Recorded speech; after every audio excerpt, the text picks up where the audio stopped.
वालों से कि फला कहो फगा कि फला गांव के किसी लोगों से, गांव वालों से कह दो, जंगल वालों से कह दो कि फला शहर का फला आदमी चांद पर गया है, तो सीधे गांव वाला बोलेगा तुमसे अच्छा झूठा तो हमने देखा ही नहीं है। यहां पहाड़ पर चढ़ने में सांस फूलती है, चांद पर कोई कैसे चला जाएगा? ये भी कंफ्यूजन है, पता नहीं गया कि नहीं गया। गया भी तो किस हाल में है, कुछ खबर भेजा कि नहीं भेजा, ये बतावेंगे आरओ वाले, ये बतावेंगे साइंटिस्ट। लेकिन बलिया भी कहता है हुकूमत ने वो सारे असबाब मुहैया किए, हुकूमत ने जरूरत की वो सारी सीढ़ियां इकट्ठा की, हुकूमत ने वो सारे इंस्ट्रूमेंट और वो सारी टेक्निक जमा की।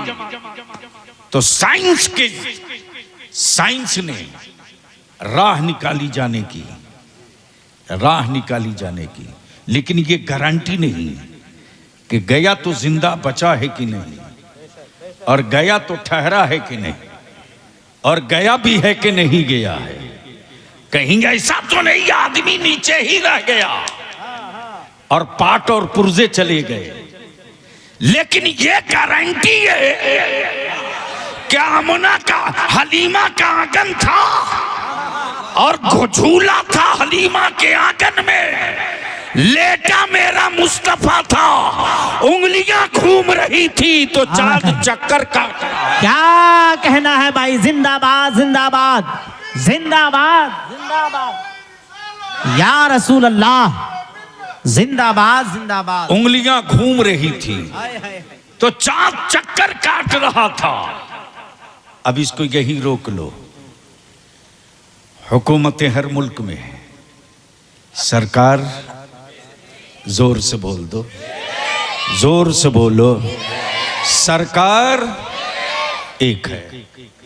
हुकूमतों के फैसलों से लोगों के दिल दुखते भी हैं, एहतजाज भी होता है, लेकिन क्या सरकार है साहब कि 63 साल में कोई फैसला ऐसा किया ही नहीं जिसे किसी दुखियारे का दिल दिखा हो और कोई अमीर खुश हो गया। अब इसको यहीं रोक लीजिए। कुरान ने क्या कहा? इकरा बिस्मी रब्बिकल्लज़ी खलक़। तवज्जो चाहूं, दुनिया में धर्म बहुत है, मजहब बहुत है, किताबें बहुत है, किताबें बहुत है। मैं किसी के धार्मिक भावना को छूऊंगा नहीं, ये पागल लोग काम करते हैं। हम तो मोहब्बत के साथ सबका, मोहब्बत के साथ अपनी बात करते हैं, अपनी बात करते हैं, हम अपनी चीज बता रहे हैं। दुनिया में धर्म बहुत है, मजहब बहुत है, किताबें बहुत है, और इसमें भी मेरा भारत विश्व गुरु है। क्या कहना है? इसलिए कि 35 करोड़ माबूद किसी मुल्क में नहीं है, सिर्फ भारत में। नहीं समझ में आया तो इतने डरे हुए क्यों हैं? 35 करोड़ सिर्फ भारत में। तो एक साहब से मैंने कहा 35 करोड़ में 100 की लिस्ट दो। बोला यही तो नहीं है। मैंने कहा रहता तब न देते। मेरा सिर्फ एक है, मेरा। बोल दे यार, बोल दे यार, अरे जोर से बोलना, जोर से, जोर से। मेरा माबूद सिर्फ एक है, सिर्फ एक है, माबूद एक। किताबें बहुत आई लेकिन एक पीरियड के लिए, नबी बहुत आए एक पीरियड के लिए, रसूल बहुत आए एक पीरियड के लिए, एक पीरियड के लिए, तौरात एक पीरियड के लिए, इंजील एक पीरियड के लिए, ज़बूर एक पीरियड के लिए, सहीफे एक पीरियड के लिए, पैगंबर एक पीरियड के लिए। लेकिन जब आखिरी निजाम आया, आखिरी संविधान आया, आखिरी वसूल आया, तो एक पीरियड के लिए नहीं आया बल्कि कयामत तक के लिए आ गया। और ऐसा आया कि न इसमें तरमीम की जरूरत है, न इसमें अमेंडमेंट की जरूरत है, न इसमें संशोधन की जरूरत है, न इसमें तब्दीली की जरूरत है, बल्कि कयामत तक के लिए जो समस्याएं उत्पन्न होगी उसके मुकाबले की दवा भी इसी कुरान में मौजूद है। क्या कहना है? इसी कुरान है जिंदाबाद। नारे तकबीर, नारे रिसालत, मसलके आला हजरत, अजमते कुरान, मजहबे इस्लाम। क्या कहना? इसलिए मैं आपसे इल्तिजा करूंगा, सुभान अल्लाह, सुभान अल्लाह। पूरी दुनिया में इंसानियत के लिए अगर कोई मॉडल किताब है, तवज्जो चाहूं, मुसलमान के लिए नहीं, घेर के मत रखिए कुरान को सिर्फ अपने मोहल्ले में, पूरी इंसानियत के लिए अगर कोई मॉडल किताब है तो कुरान है। अब तो बोल दो, काश ये गुफ्तगू कहीं और में किया होता, चूंकि स्कूल और सिस्टम और जो मैंने देखा है शहबाज की मेहनत, तो हमको लगा कि नहीं, इसी नहज की गुफ्तगू होनी चाहिए। बोल दे मोहब्बत से, अरे आगे से लेकर पीछे तक एक बार ललकार के बोल दो ना, डरते क्यों हो? तवज्जो चाहूं अहले स्टेज की, पूरी दुनिया इंसानियत के लिए मॉडल किताब कुरान। तवज्जो चाहूं, साइंस की किताब है, लेकिन प्रॉपर्टी में किसको कितना शेयर मिलेगा ये चैप्टर नहीं है। तवज्जो चाहूं, मेडिकल साइंस में केमिकल के पहचान के सिम्टम और आसार हैं। केमिकल के सिम्टम और पहचान के आसार हैं। कितना पाउंड, कितना डिग्री, कितना मिलीग्राम कौन सी चीज मिलाएंगे तो क्या पैदा होगा, ये रिकॉर्ड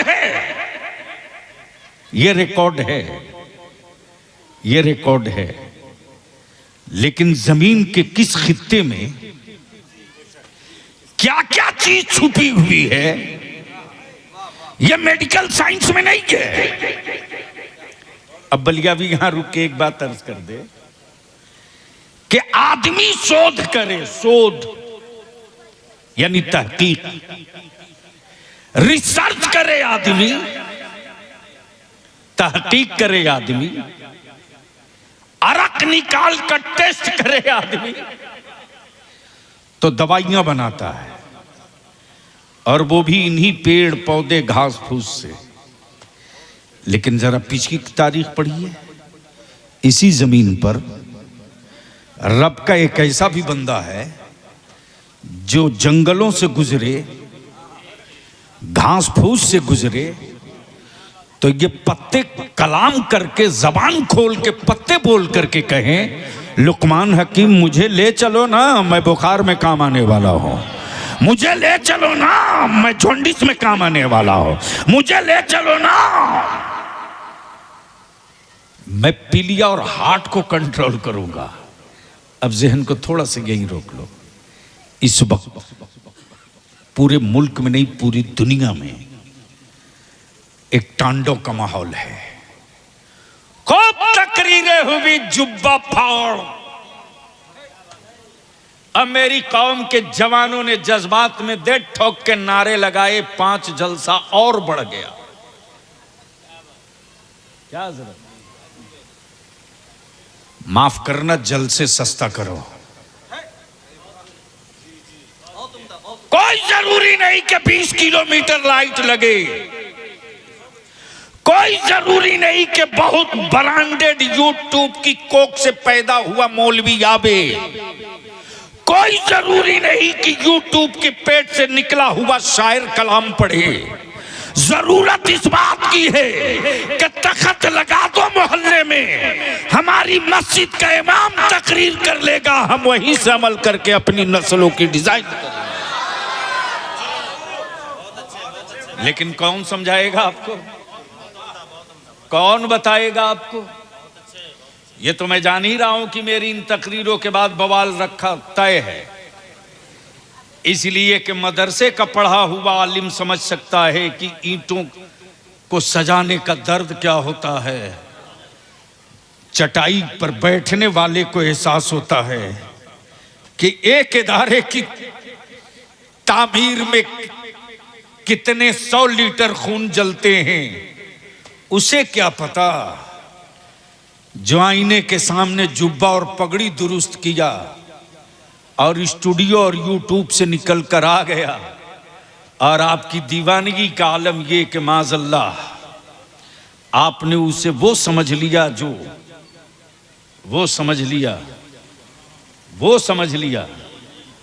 जो कभी सोचा न था हमने। इसलिए हम आपसे विनती करेंगे, पैसा दे करके अपनी औलादों को कुफ्र की तरफ मत ढकेलो। अब तो लकीर खिंच गई है, अब निशान बन चुका है, अब किस गलत फहमी में हो। मैंने पता किया मास्टर शहबाज से कि आखिर बच्चियों को पढ़ाते कैसे, सिलेबस कौन सा है। सिलेबस बताया तो मुझे यकीन नहीं हो रहा था।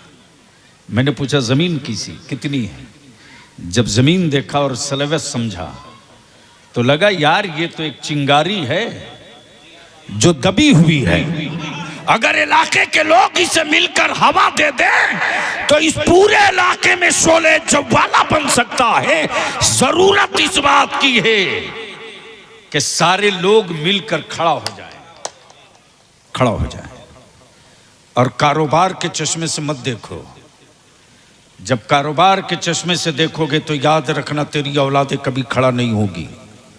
हाँ, दूसरी जगह स्कूल में 500 रुपया फी देते हो, 1000 रुपया फी देते हो, और बेटा बिस्मिल्लाह शरीफ से शुरू नहीं करता, ना जाने क्या क्या पढ़ के शुरू करता है।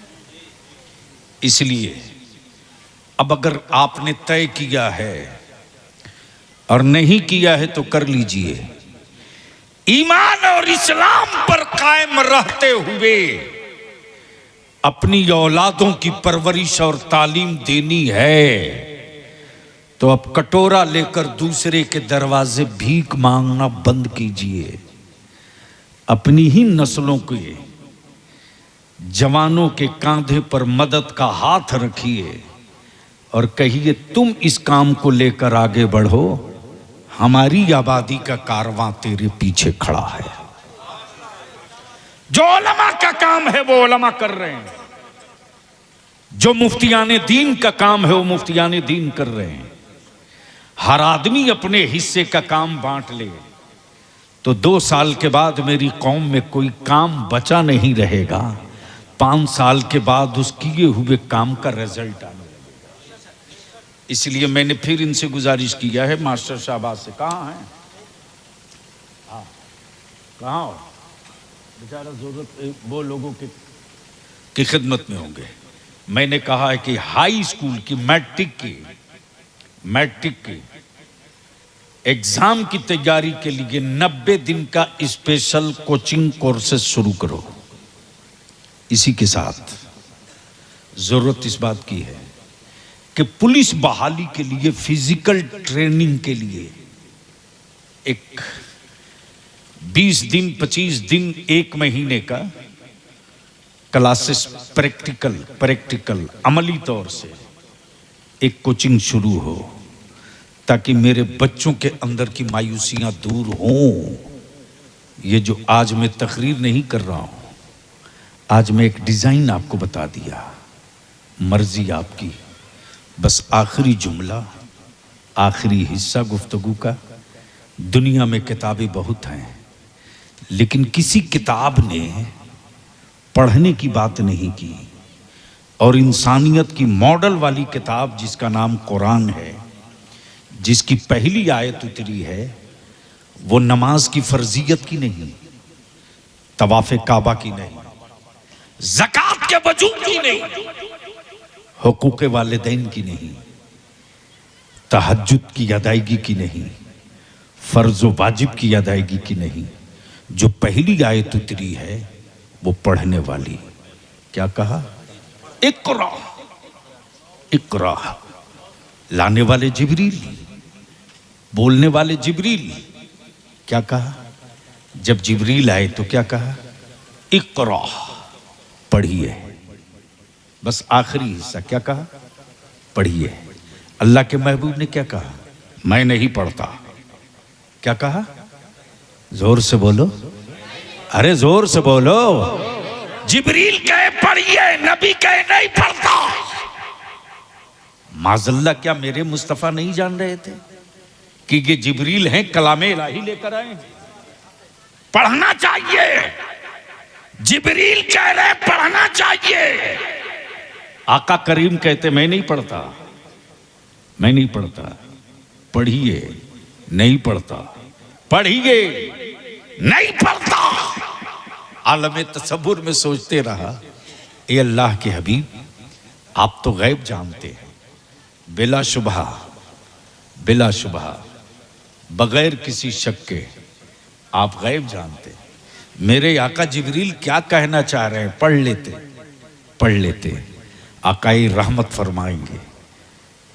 अक्ल ने चुपके से जवाब दे दिया। अक्ल ने अक्ल को ही जवाब दे दिया कि जिब्रील कह रहे हैं पढ़िए, और रब की हिकमत कह रही ये महबूब जिब्रील के कहने से कभी मत पढ़िए। तवज्जो चाहूं, तवज्जो चाहूं। क्या? इसलिए कि दुनिया में अब मान लीजिए मुबारक हुसैन मुबारक हो या मुफ्ती साहब हो, एक से एक आलिम है, किनका किनका नाम लूं, किनको किनको छोड़ दूं, जो जर्रा जहां है वहीं आफताब। अगर इस इलाके में कोई गालिम मुल्की सतह से अपने इल्म और हुनर की धूम मचा दे तो इलाके के लोग कहते हैं फला का बेटा तो है, लेकिन पता कीजिए शागिर्द किसका है। शागिर्द किसका है? तब किसी ने कहा ये फला के शागिर्द हैं, ये फला के शागिर्द हैं, ये फला के शागिर्द हैं, ये फला के शागिर्द हैं। हिकमत रब्बी ये महबूब मत पढ़िए, हबीब मत पढ़िए, मुस्तफा मत पढ़िए, वरना कल जब चांद को दो टुकड़े करोगे, डूबे सूरज को पलटाओगे, पत्थरों से कलमा पढ़ाओगे, तो कहीं बंदे ये न कह दे कि ये मुस्तफा तो जिब्रील के शागिर्द है। मेरे रब की रहमत को ये भी गवारा न था कि मेरा महबूब किसी का शागिर्द। और कुरान करीम ने वाज़े कर दिया, सबके नाम से नहीं पढ़ा जाएगा, रब के नाम से पढ़ा जाएगा। इसलिए ज़रूरत इस बात की है कि इस तरह के स्कूलों को मजबूत किया जाए, इंफ्रास्ट्रक्चर और बेहतर किया जाए। याद रखना, गमला गमला गंदुम लगाकर एक वक्त की रोटी नहीं जुटा सकते, लेकिन खेत में फसल कमजोर ही हो कई वक्तों का मसला हल हो सकता है। छोटी छोटी 1.5 ईंट की मस्जिदें बनाने की बात अब बंद की जाए। जो जहां काम कर रहा है उसकी मदद की जाए, कीड़ा ना निकाला जाए। हाँ, कोशिश की जाए कि जो कमी है उसे प्यार से, मोहब्बत से, उसके ताजराना फिक्र को, उसके ताजराना सोच को मिल्ली सोच में तब्दील कर दिया जाए। अगर ये करने में हम कामयाब हो गए तो 3 साल लगते लगते रिजल्ट दिखने भी लगेगा, नतीजा बोलने भी लगेगा। अल्लाह तबारक व तआला कहने से ज़्यादा अमल की तौफीक रफ़ीक अता फरमाए।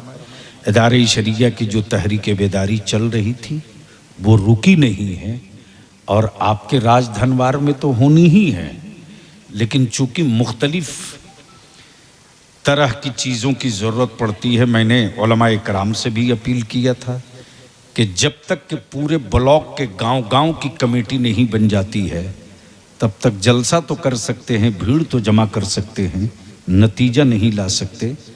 गांव-गांव जो कमेटियां बन चुकी है,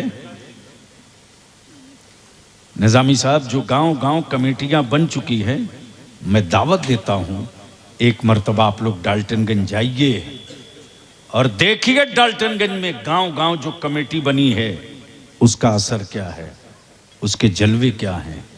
और अल्हम्दुलिल्लाह अब हमें फ़ख्र महसूस हो रहा है कि इम साल रमज़ान शरीफ में तकरीबन 1.5 दर्जन से स्कूलों का संग बुनियाद में रखने जा रहा हूँ। ये उस कमेटी की देन है।